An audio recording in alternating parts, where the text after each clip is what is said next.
A ilusão da vida moderna. O problema e solução. As reflexões apresentadas aqui não têm a pretensão de estabelecer verdades absolutas. Todos os conteúdos podem e devem ser pesquisados externamente pelo leitor. Fonte: Jan Van Wellen. Capítulo 1. A ilusão da vida moderna. Segundo Jan Van Wellen, a sociedade moderna alcançou um nível extraordinário de desenvolvimento externo, mas, ao mesmo tempo, mergulhou em uma profunda desconexão interna. Nunca houve tanto acesso à informação, tantas possibilidades, tantas ferramentas, e ainda assim, cresce um vazio silencioso dentro do ser humano. Esse vazio não nasce da falta de recursos, mas da ausência de sentido. Desde cedo, o indivíduo é condicionado a acreditar que a vida se resume a produzir, conquistar, competir e consumir. Aprende-se a buscar reconhecimento, estabilidade e validação externa. No entanto, raramente se ensina a pergunta mais essencial: quem sou eu? Assim, o ser humano se torna eficiente no mundo, mas ignorante sobre si mesmo. Ele constrói uma vida funcional por fora, enquanto permanece confuso por dentro.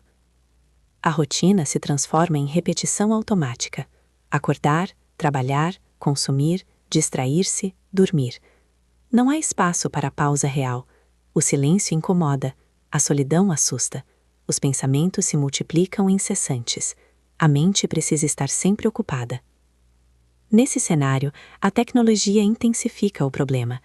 O excesso de estímulos fragmenta a atenção, impede a reflexão e cria dependência constante de distração.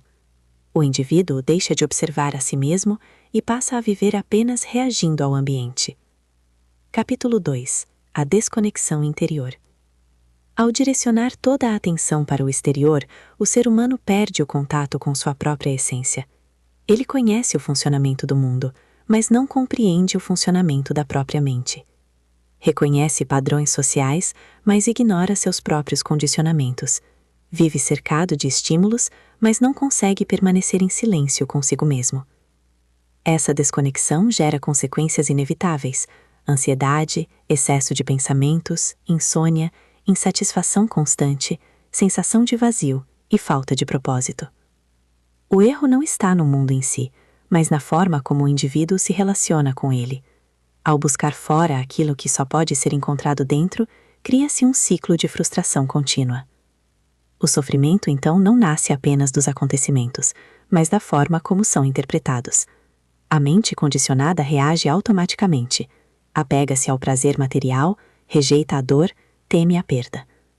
Sem consciência, o indivíduo torna-se refém dessas reações. Vive em função delas, sem perceber que existe uma possibilidade diferente de existência.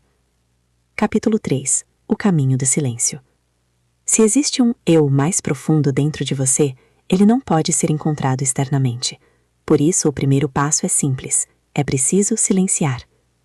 A meditação não é fugir da realidade, é aprender a olhar para dentro. Quando você fecha os olhos e apenas observa, começa a perceber algo importante. Existe uma parte de você que está só observando, sem julgar, sem reagir. Essa é a sua consciência.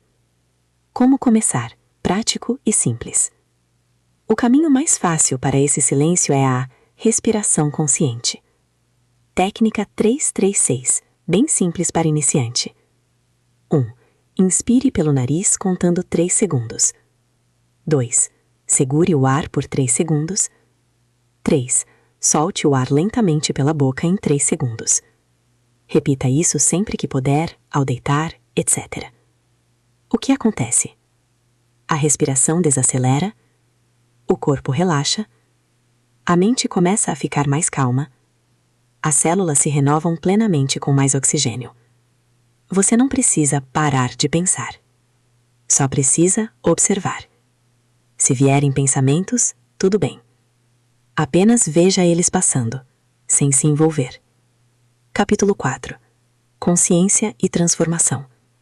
Quando o indivíduo começa a observar a si mesmo, surge uma mudança fundamental. A respiração se torna uma ferramenta de equilíbrio. O silêncio se torna um espaço de clareza. A observação se torna um caminho de libertação. O mundo externo não muda. mas a forma de vivê-lo muda completamente. A vida deixa de ser uma sequência de reações e passa a ser um processo consciente. Capítulo 5. O equilíbrio entre dois mundos. O despertar não exige abandonar a sociedade, mas transformar a forma de existir dentro dela. O indivíduo continua trabalhando, se relacionando, vivendo, mas sem perder a conexão consigo mesmo. Ele passa a existir em equilíbrio, entre ação e consciência, entre exterior e interior. Já não depende completamente das circunstâncias externas para encontrar estabilidade. Descobre que o centro de tudo não está fora, está dentro. Capítulo 6. O verdadeiro sentido da vida. Quando há consciência, o sentido da vida deixa de ser uma busca externa. Ele emerge naturalmente como um processo de autodescoberta.